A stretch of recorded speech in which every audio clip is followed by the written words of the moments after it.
I'm Daniel Minty, a cognitive behavioral therapist, teacher, and writer.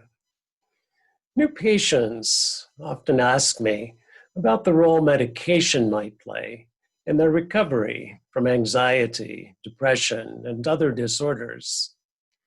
I recently took up this question with a subject matter expert, Robert Whitaker.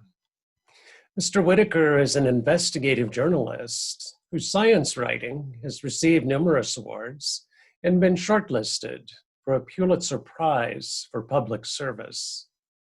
He's the author of 5 books and produces the critically acclaimed webzine, Mad in America. Please join us now. So thank you, Bob, for joining us this morning. Very much looking forward to our time together. In the 1990s, you began researching how financial interests can corrupt drug trials. What did you find?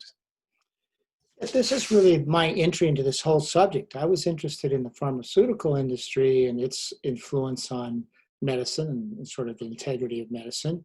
And when I began looking at those sort of questions of corruption and all, that's what actually people were pointing to the psychiatrists, sort of the example where we saw this corruption more evident.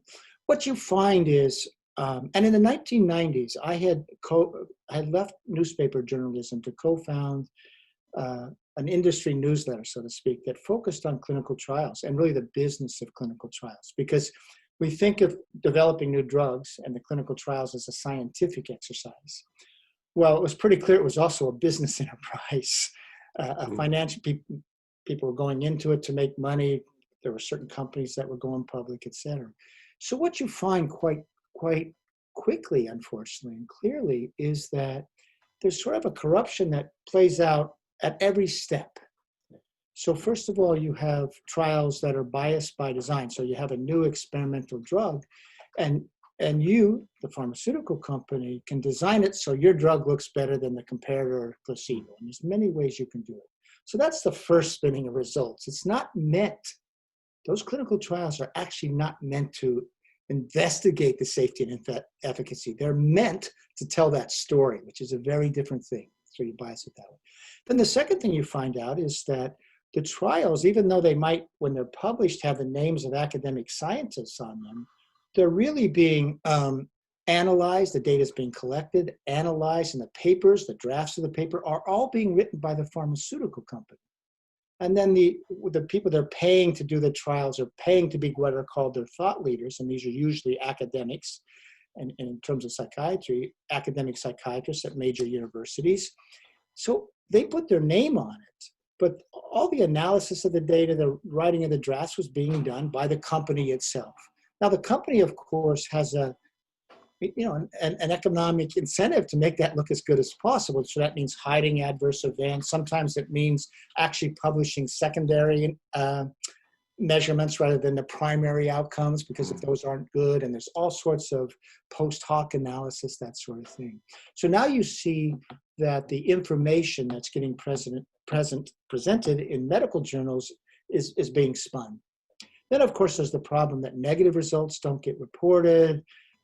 Adverse effects, deaths, those don't get, often they don't even get reported in any sort of full extent. So that's the second area of spin. So watch how this builds on itself. First, you have trials biased by design, then the reporting of those trials are spun. And now we're going to present this information to the public. Okay, those spun results get in the medical journals, but now we're going to present it to the public. And now there's a further level of hype. And basically what you see is the pharmaceutical companies are paying individuals with great prestige in our society. These are academic psychiatrists or academic in other fields. And they go another step. And basically they just say, oh, these drugs are safe and effective. They're an advance over whatever is existing, and they'll come up with a reason. And what the public doesn't realize is these people they're being paid to be consultants, speakers, advisors. And they all know that if they don't tell this story, they won't continue to be in this position. And there's also a media that is very sort of primed to tell of breakthroughs or advances in medicine. That's what we sort of think about science, so that comes into play as well. So what you see is this process, rather than to tell a scientific story, to inform the public about safety and efficacy, is really a commercial process. Mm. And it's a commercial process meant to make new drugs look good and succeed on the marketplace. Now, unfortunately, what that means is you end up medications being released where we have an overemphasis on efficacy. Oh, and by the way, one small thing. If you really look at clinical trials, right, of, say, psychiatric drugs, you'll see that many people don't respond. Some people have a very incomplete response, and then maybe there's a percentage of, in other words, there's a spectrum of responses. But we're not told about a spectrum of responses. We're told about, oh, these drugs are effective, as if they're effective for everyone. That's also part of the misinformation. But writ large, the problem is this. We, the public, want a scientific process for fleshing out what are the risks with these drugs? How do they really act on our brains? What is the mechanism of action? What are the possible harms? What do we really see in terms of the benefits as opposed to if I don't take the drug? That's what we want, because that leads to informed consent. But what we really have from start to finish is a commercial process wrapped in sort of the guise of science that's designed to sell drugs, and does so very effectively. Mm-hmm. Yeah. So that's what I found in the 1990s, basically. and people were pointing to psychiatry as a field where this was most evident. Yeah. In the 2020s, you've written that you're more convinced than ever that psychiatric medications over the long term cause net harm. What convinced you of this? So, moving up, forward from that, that story of corruption, I did become interested in, well, what are these sort of short-term effects of psychiatric drugs? But more important, what are their long-term effects? Because even in those clinical trials we're talking about, they're just measuring what happens to a person over a 6-week period. Mm-hmm. But as you know, people are taking these drugs for 1 year, 2 years, 3 years, 5 years, indefinitely. Mm-hmm. And so going back to around 2008, I wanted to ask a question. What do we know about the long-term impact of these medications? And when I was asking that question in 2008, it was remarkable about how little that question had been asked, in a way, where people had really sought to go sort of comb through the literature and see what sort of collective, if you look at all that information, what sort of collective story does it tell? So I wrote a book called Anatomy of an Epidemic in 2010. And at that point, going through all these different types of literature you can find. And by the way, the framework for this is this. In order for drugs not to do net harm or to do net good, you compare it to what is the natural recovery rate. So in nature, let's say with depression, let's say if over the long term, 80% of people with a depressed episode are going to be fine, okay? They're not going to be depressed 2 years, 3 years, 5 years later. Well, in order for your medicated course to be better, you got to beat that 80% recovery rate, right? So even if 50% of patients on, say, antidepressants are doing well, which that's not even true, but even if it were just 50%, you would still be lowering the recovery rate, okay? That's what we mean by net harm, that you find in nature. Well, there's a lot of different evidence you can bring to bear on this, but what you find in the literature, and this is even with the antipsychotics and antidepressants, and certainly with benzodiazepines, you see clinicians, first of all, with the introduction of these drugs saying, wow, maybe my patients are getting over the initial symptoms a bit quicker, but it seems like they're lapsing more into a chronic long-term course. So you see this in clinicians' perceptions. And then there's a lot of evidence you could bring to bear in 2009 and 2010 that really did support the idea that on the whole, in the aggregate, these medications do two things. They increase the chronicity of the disorder, meaning more likely to be symptomatic. And unfortunately, they increase the likelihood you're going to be functionally impaired in some way, or even move into a more serious diagnosis. Now, that doesn't mean no one does well, but that's what I saw in 2010. Now, that book really did help put this question on the map, so to speak. And since that time, there have been a number of researchers that have looked into it or done original studies. Maybe it's prospective studies, sometimes it's retrospective studies, and they've done this for antidepressants and antipsychotics. And in the past 10 years, every such long-term study I've seen where they sought to address this question has concluded like, it looks like antidepressants are increasing the chronification of the disorder. They're increasing the likelihood you'll be depressed and maybe disabled, not functioning fully well years later. And over again, you also see, if you look at people diagnosed with a psychotic disorder, recovery rates over and over again have been much higher for those who eventually get off their medications, and especially those who get off within the first 2 years. So that's why I've said I've become more convinced than ever. It's because there's an increasing body of evidence that that's what the findings are. Mm-hmm. Yeah. You've said that as regards mental illness, our society is organized around a false narrative, which was sold to us as a narrative of science. I'm imagining this is what you were speaking to when you were saying what tends to drive the research and the writing about psychiatric medication are market forces, not science. Yeah, I think this is one of the most amazing stories to emerge from medicine in, I don't know, long time. So if we go back to 1980, and because this is when this false narrative is really going to start taking a hold, you get, the American Psychiatric Association publishes the 3rd edition of its Diagnostic and Statistical Manual. And when they do that, they say, we're going to reconceptualize psychiatric disorders. We're going to reconceptualize all these things as diseases of the brain, okay? If you reconceptualize this diseases, you're moving it solidly into almost like, general medicine, infectious disease medicine or whatever.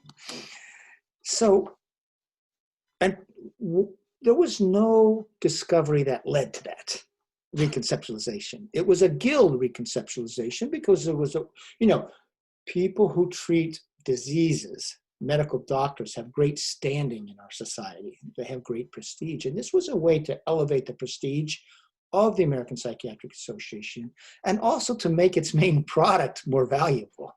Drugs, right? Psychiatric medications, because that's what doctors have a privilege over that domain that, say, psychologists and others don't. They can prescribe.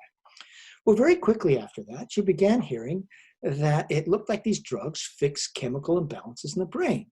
And especially with the arrival, they start saying this in the early 1980s, and the American Psychiatric Association even began conducting campaigns to teach the media this, okay? To sell this story to the media and get it repeated. And then when Prozac is approved for market in 1987 and it comes to market in 1988, this story really takes off. We hear that depression is due to too little serotonin in the brain. This new drug ups serotonin, therefore, and it's fixing a chemical imbalance, and it's likened to like insulin for diabetes. Now that's a narrative of extraordinary progress and of an extraordinary discovery. I mean, think about this. Your brain is the most complex thing anywhere in the universe, basically. If you look at all these synaptic connections and everything that's happening and its response to the environment, and the message was, they had identified the very molecule that was amiss in depression, and they could fix it. And they could do it with madness, too. They could do it with psychotic disorders. Psychosis was seen as, or schizophrenia was due to too much dopamine in the brain, and therefore by drugs that block dopamine, they were putting that into balance. Now that is a story, again, of an extraordinary advance. And remember, we had the decade of the brain and all that. And it's a story that says, we know what's wrong with you, and you have to take these drugs for life. Because it's not that it just fixed that, it brought it back into a balance, but it didn't fix the underlying problem that would cause this.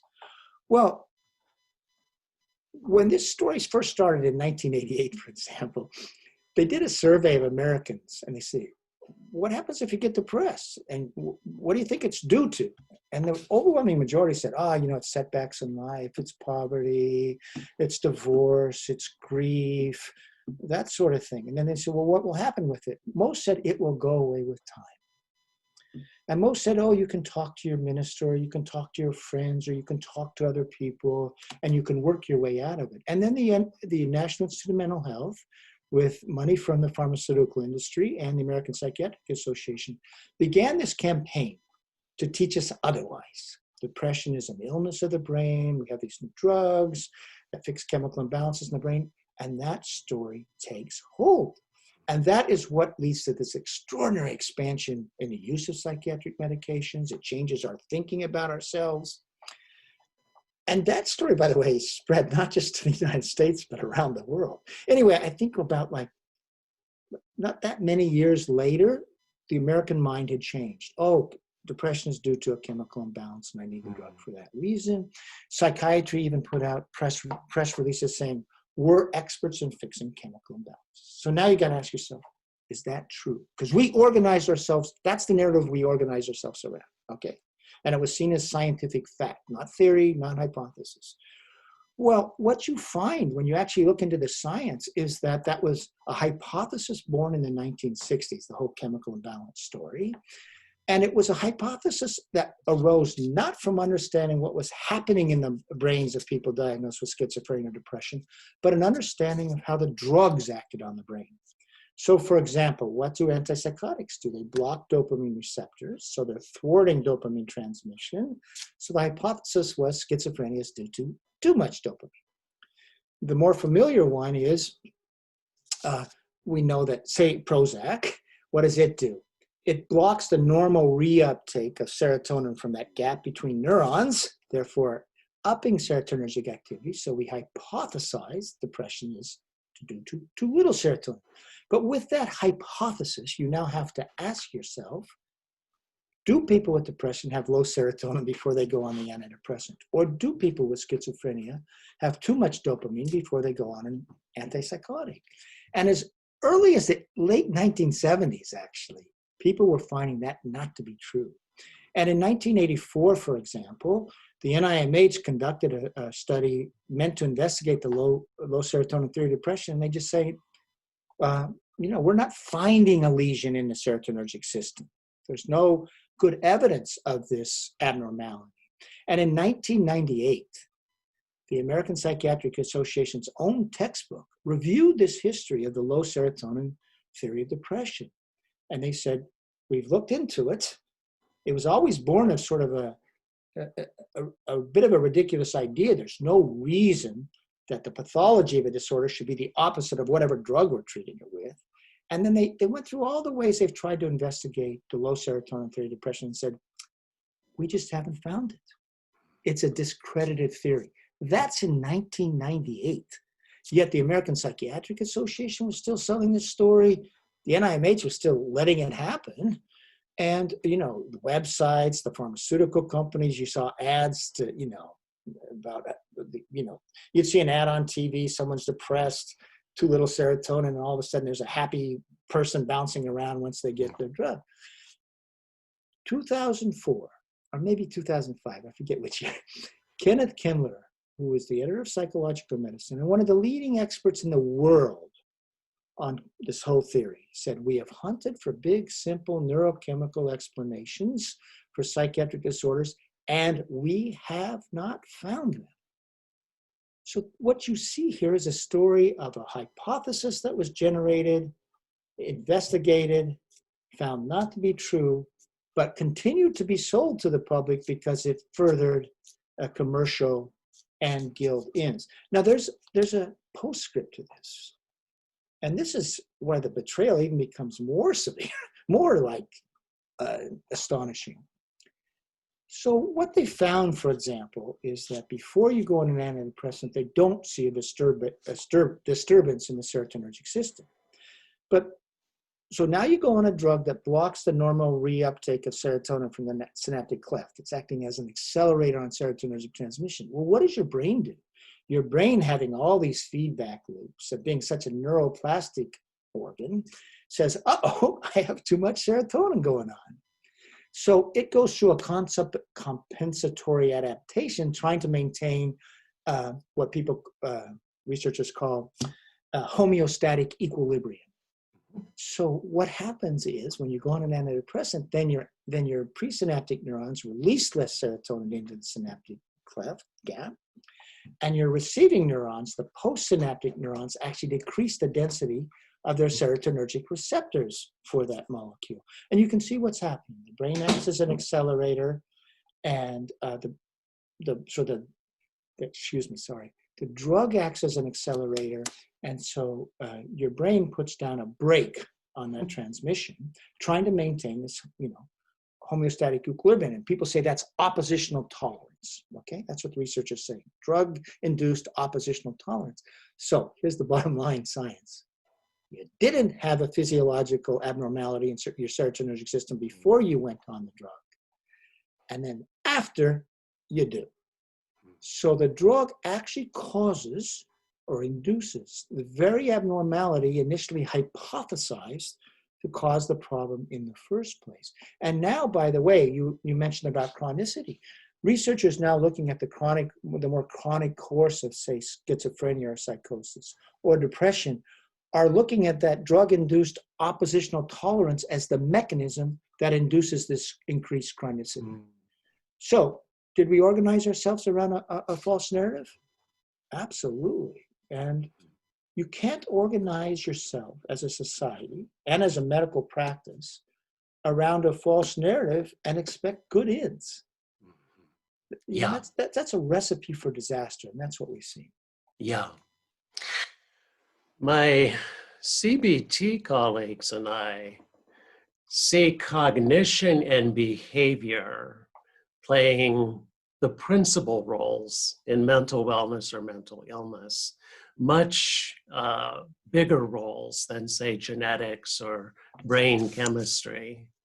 What does the science say in the direction of cognition and behavior?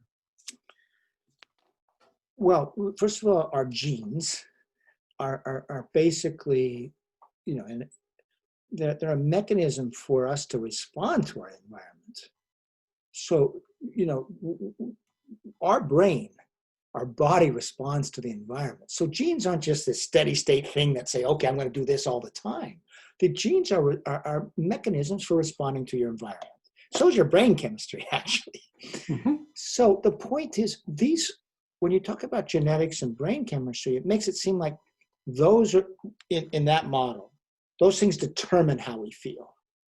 And those and sort of determine our behavior. Well, what the science shows is that human beings are extraordinarily receptive to their environment. And an environment means, what is their social environment? Are they finding meaning in life? Are they physically healthy? All those sort of things. And therefore, you mentioned cognition and behavior is determinative. Well, I think even our cognition is reflective of how we're interacting with our environments. Mm-hmm. And are we able to move into environments that sort of support a cognitive activity that is rewarding, challenging, provokes curiosity, provokes a sense of warmth with others, enables us to be with others. So what I'm saying is, yes, behavior, let's say you isolate yourself, okay? We know that isolation often leads to depression and that sort of thing. But why do you have that behavior? Well, so often I think you end up with behavior and cognitive things because you've ended up going down paths where you're in environments that are threatening, they're not supportive, that sort of thing. So all I'm trying to say here is, I think what the science shows is that you can create healthier environments for people. And out of those healthier environments, when you have meaning for life, socialization, etc., your inner state, your cognition will change, and your behaviors will change, and all that produces a different brain chemistry, so to speak. Mm-hmm. So I'm trying to say it flows, in my opinion, this way. Mm-hmm. And I think the science is pretty clear about that. And so often when you look at paths to wellness, and that means both recovery from difficult times, but staying well, right? you see things that can change people's environments can be so powerful, like volunteer work, exercise, joining a social, singing in a choir, for example, all those sort of things. Mm-hmm. So are you saying that environmental factors like poverty or pollution or racism play more of a role in the etiology of mental illness than does an isolated molecule in the brain? Yeah, of course. I mean, the idea that problems reside in the individual is sort of a neoliberal idea, right? It's an idea that you're responsible for your whole self, right? And if you're depressed, it's a problem with you. And it sort of gives society a get out of jail free card, so to speak. Yeah, of course. I mean, being poor is tough. But you know what? All the data shows being poor in a society with great wealth disparity is much harder than being poor in a society where the general level is of a certain level. So it's, as much as anything, it's this disparity in wealth that is such a big thing. But if you're poor in the United States, for example, think about how difficult your life is. I mean, it's just keeping food on the table, keeping good shelter, sometimes working 2 jobs. The stresses are extraordinary that can come from poverty. You also mentioned racism. Well, I don't think we can possibly understand the stresses and the difficulties if we're both white males, right? I think so, yeah. It's hard to put yourself in the shoes of someone else who experiences racism like on a daily basis, right? And is treated differently. We all know that's true in so many profound ways. And in the world of psychiatry, you see it with different diagnoses. In other words, like, for example, there's a long-standing thing that Black males are much more likely to be diagnosed with schizophrenia than white males, that sort of thing. Black youth are much more likely to be identified as having ADHD or having bipolar. So, yeah, I think you were talking about poverty, you were talking about racism. What was the third one you talked about? Pollution. Oh, pollution. Yeah, of course, we see that too. Of course, we see in certain neighborhoods the pollution is much worse than in others. And there's a long history of science that environmental toxins can take a can have a big impact on physical health, mental health. I mean, physical health and mental health are quite intertwined. but there's a long line that pollution is a problem, whether it be water pollution, air pollution. So yeah, that goes back to this sense that we human beings respond to our environments, and poverty, pollution, racism are such strong parts of the environment we occupy. I once saw this. There's this research that was done on depression for new mothers in New Zealand. Okay, and there was two different studies. The one on new mothers, they had looked at women who became depressed, and they had the intervention then that they actually ran a trial. You have new mothers. One gets someone who comes into the house for the next 6 months and helps them out, and one does not. Guess who was more depressed? It was the one that was, that had some help in the house. And then they also looked at depression according to wealth in that society. And the incidence of depression went up dramatically as people moved down the economic ladder. Mm-hmm. So those were 2 different things. One was a randomized trial about, showing how environment was so formative for emotional health, depression, and the other was wealth. So yeah, the science on this is quite clear. And then, of course, if it is indeed clear, what should we do? What opportunities does that give us to, to create better environments, etc. It seems that there's a parallel here with physical disease like cancer. So the research says that most cancers in the world today are triggered by environmental causes. But if you look at the research, the marketing that's being done on cancer, it's more the neoliberal, well, there's something wrong inside your bodies or your genes, so we're going to develop new genes for you, and then you're going to be protected against cancer. Would you see that as a parallel in terms of mental illness? Of course. Yeah, I mean, I think separating physical health from mental health is a bit its own problem. You know, those things go hand in hand as well. We are physical creatures, right? Yeah, I think, you know, societies organize themselves in ways that the whole society can be healthier, whether it be exercise, minimizing pollution, distribution of wealth, those sort of things. And of course, I think, you know, cancers show up when you have polluted societies.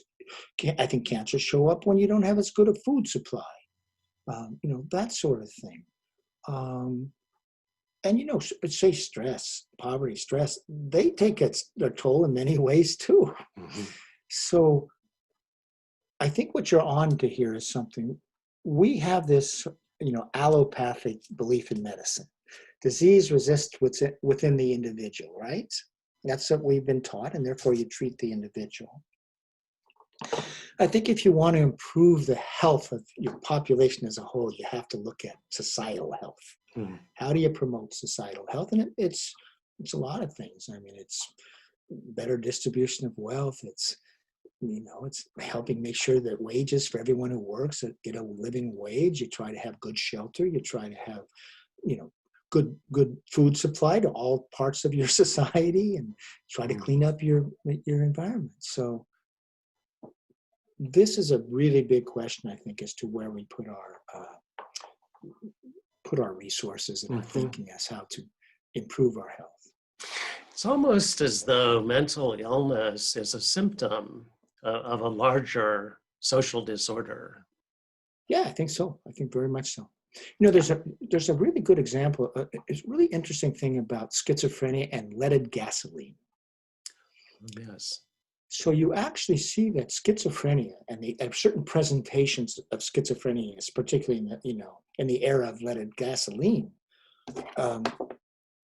it goes up like this. As there's more gasoline, leaded gasoline, you see more prevalence of schizophrenia and certain presentations. Then as countries switched to unleaded gasoline, right? So, and they didn't all do it at the same time. You see the fall of those presentations of those old forms of schizophrenia. So that's the sort of really good example of strong correlative data of how, you know, the environment is so determinative of our health, or has such a big impact on our health. Mm-hmm. I've seen some of those studies with lead and cancer rates, particularly in the developing world, where societies that didn't have a lot of industrialization had relatively low organ cancer rates. But as these chemicals entered the soil, the water, the air there, they started to approach the incidence that we would see in Britain, say, which has been industrialized for a long time. Yeah, I think we need to relearn all these messages about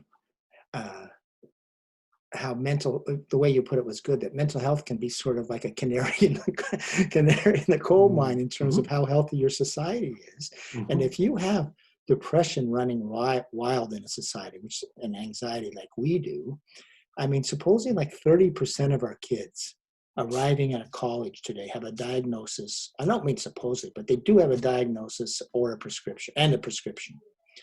Well, if 30% of your kids are hitting age 18 with a mental disorder, you're not doing a good job of raising those children. By that, I mean the society isn't organized to nurture children in a healthy way. Mm-hmm. Yeah.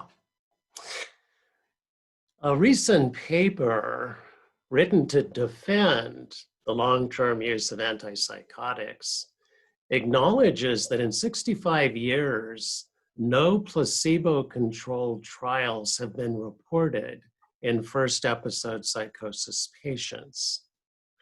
What does this tell us about the science or lack thereof behind neuroleptic drugs? Well, this acknowledgement I found just stunning. Because of course the common belief is, of course these drugs work over the short term. What it tells us is that there's been a long history of research, and antipsychotics have this special place in sort of the narrative of psychopharmacology. These are the drugs that are said to have made it possible to enter the asylums, kicked off the psychopharmacological revolution, this great advance in care. The fact that you don't have studies in neuroleptically naive patients to see if they're even effective over the short term shows a lack of interest in really finding out about the impact of the drugs, and instead really just focusing on finding evidence that supports what you want to believe. So what that means is this is how they've done short-term trials.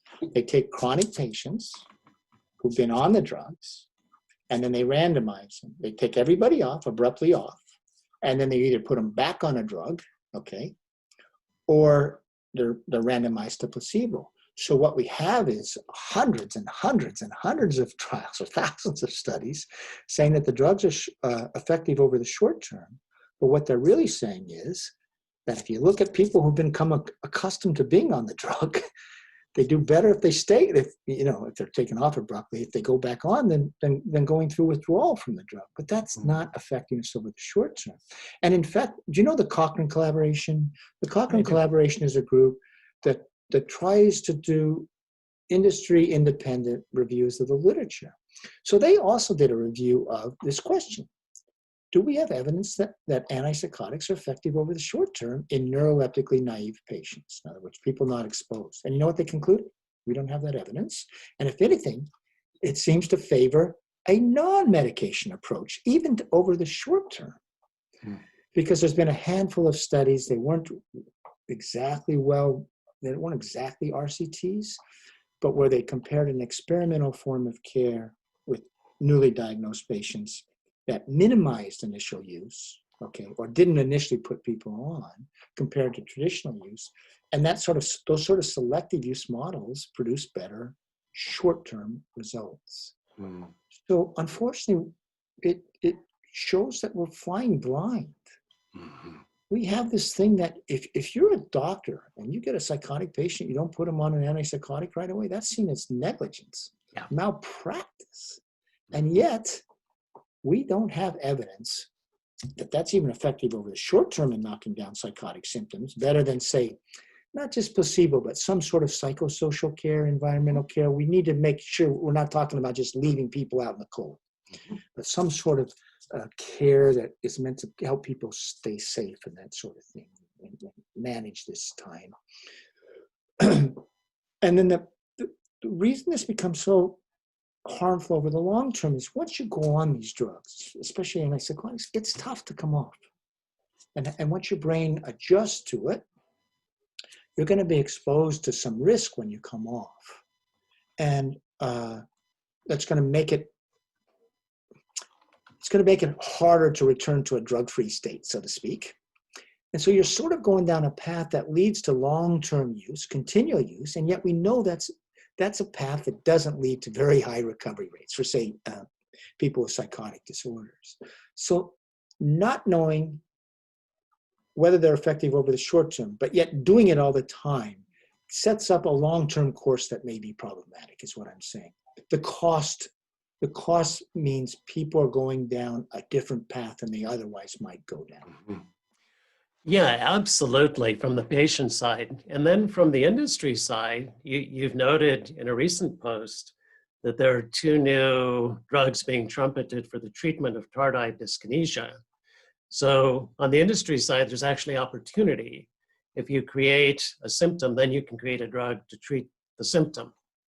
Yeah, listen, from an industry side, the fact that you have a form of care that emphasizes immediately put people on psychiatric drugs, say antipsychotics or antidepressants, and the fact that they're going to have trouble coming off, that's great for commercialization, because now people will see that, oh, I come off and I have these symptoms, that means I need to stay on. So now you have a mechanism for turning episodic problems, because so often these things were episodic problems, and creating chronic lifelong patients. Well, that's what every industry wants to do. Mhm. Now, the other thing is what you're getting at with tardive dyskinesia and all.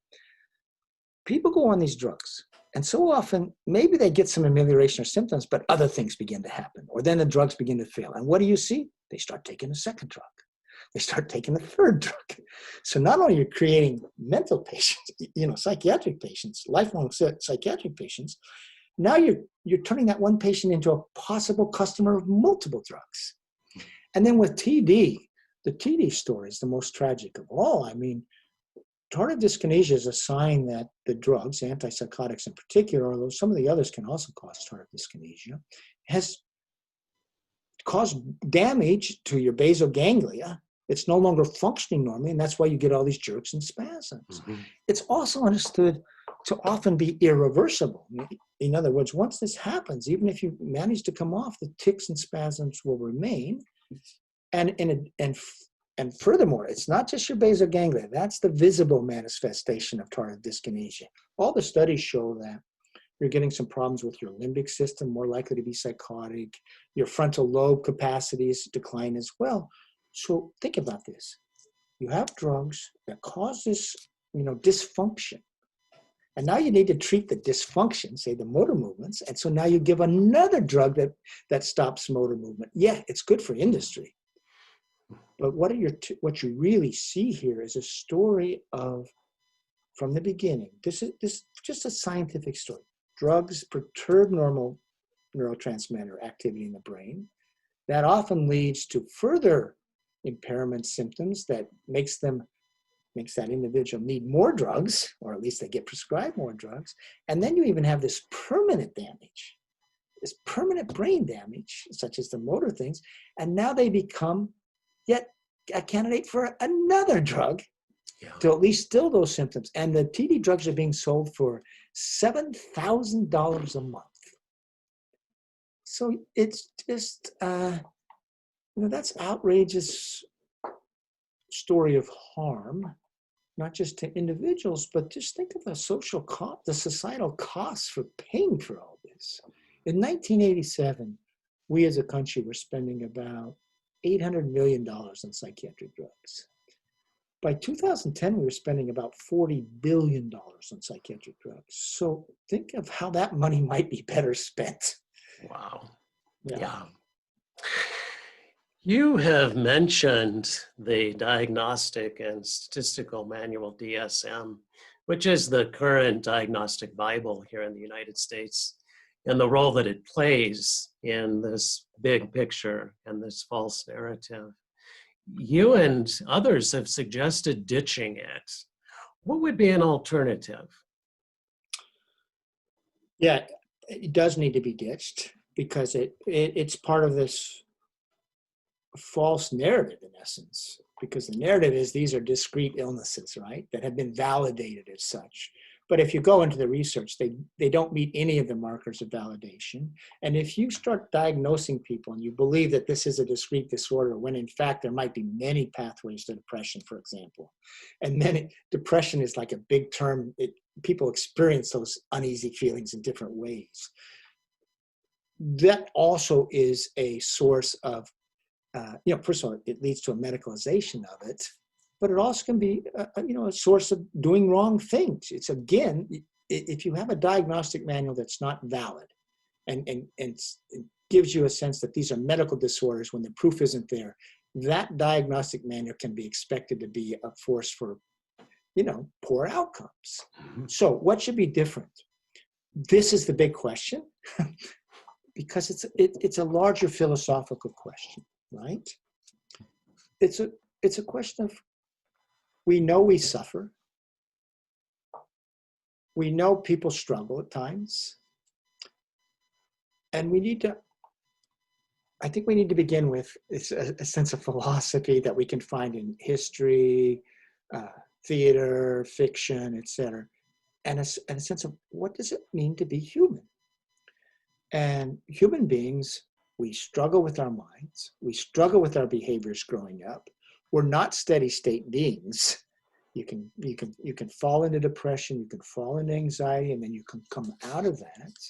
I also think, the who you are at 16 is not who you are at 24. It's not who you are at 30. It's not who you are at 36. And go forward with that. So when we talk about the DSM, the question is there a way to identify people who are struggling in certain ways? And then how do we organize responses to those people? What is the best way to do that during those times? And I just think we need to begin with whatever manual might result, that it has the philosophical underpinnings of human struggle, human suffer, they change. And there really isn't this fine line between over here are the abnormal people and over here are the normal people. You can be okay one day and then a little while later be really struggling. And that even includes read your Shakespeare. To go mad is to be human. Mm-hmm. So I think we just need to recapture our sense of what it means to be human, and to understand that to suffer is to be human, to be vulnerable to depression is to be human, to be vulnerable to anxiety is to be human, to goof off as a kid and not like school is to be a kid, especially if schools are boring. I think we just need to have a philosophy of being that undergirds, is the foundation for how we as a society respond to people who are really struggling. And they can struggle, and they can hurt, and people can need help in times, So we don't want to say people don't need help, or we shouldn't have places where people can turn to for help. But we should just see that as that's something that happens to humans. It doesn't mean they're abnormal. It doesn't mean they're different from the rest of us. We should just see this within a larger sense of, that's what happens to human beings. It's not easy being a human being. Mm-hmm. I think you're saying if we could look at each other more clearly, without these distorted thoughts about suffering or the self-defeating beliefs about being a human being, and if we could address the wider context, our neighborhoods, our political economy, what's happening in the financial sphere, that we might decide we don't need something like DSM, because we already know how to respond to each other in ways that would support being human on the planet at this time. And yes, some of us might want to develop particular skills for talking with someone who's very sad and hopeless, but that we wouldn't pathologize the condition of being very sad and hopeless. We would just see it for what it is. Someone's very sad and hopeless. Yeah, I think that's well put, and that's what it is. We shouldn't be pathologizing these human behaviors and feelings and states, even while we say people can need help and people can turn to each other and find ways to rebuild their lives and that sort of thing. But yeah, I think you need to depathologize it, and the DSM pathologizes everything, and it makes such a narrow thing of what's, I like to say, if you're not in the DSM, you ain't breathing. Yeah, I show up there regularly myself. Yeah, of course you do. Yeah. And everyone else I know. So yeah. I'm in pretty good company. Yeah. Well, Bob, I'm deeply grateful to you for our time here this morning, and also for your decades of work to bring more clarity to our vision of who and how we are as oftentimes suffering human beings in an oftentimes very hostile environment. I wonder, before we say goodbye for this morning, if there's anything else you'd want to add in terms of what we might want to have on our radar here going forward. I think the thing to have on our radar, first of all, thank you for having me. It's been great. There is a desire for change. We got this disease model in 1980. It's been 40 years. It clearly hasn't served our society well. Depression's going up. More and more of our kids are struggling, et cetera, et cetera. And actually, it's acknowledged that whole chemical imbalance story didn't pan out. It's acknowledged within psychiatry that they didn't validate the disorders. They haven't found genes. So the whole construct that governed us, you know, the theoretical construct has fallen apart. So that allows for us to rethink things. And you see, not just here in the United States, but basically increasingly in societies around the world, a desire to rethink and sort of move in this direction of depathologizing things, looking at how you build healthier societies and all. So I think that's the optimistic thing to take away from now is can we, as we try, at least try to build a more just society, a more nurturing society for our kids and each other, know that I think this is now on the table. And, you know, you had the UN Special Rapporteur for Health, Danius Puris, who on his last thing said, we need a revolution in psychiatry. We need to reconceptualize everything around these ideas of, include ideas of equality, honoring labor, you know, addressing problems of poverty, et cetera. So that's a call from the very top for saying, let's do something different. And as you know, I run something called Mad in America, right? Which is really devoted to, we think the current paradigm of care has failed. Now, what do we do to create a new paradigm? And it looks at initiatives, et cetera. And you're seeing really exciting initiatives. But we're also getting affiliate sites, you know, in country after country. We have a Mad in Asia, we have a Mad in Brazil. That tells you there is this grassroots movement for change just popping up all over. Thanks, Bob, for this life-giving work. It's deeply hopeful for me to hear that it's taking roots elsewhere and perhaps pointing to the fact that for all of our differences, we're human beings and our suffering is not different. And the road forward that could reduce suffering and address the true etiology of what we've been calling mental illness, but perhaps we'll want to find some new language to describe that as well, it lies in the direction of our common humanity. So thank you for being an exemplar of that and helping others of us see that there's a new path forward. Well, thanks very much for having me. It's really been a pleasure. You're very welcome. I'll look forward to chatting with you again soon. Me too. Thanks. Okay.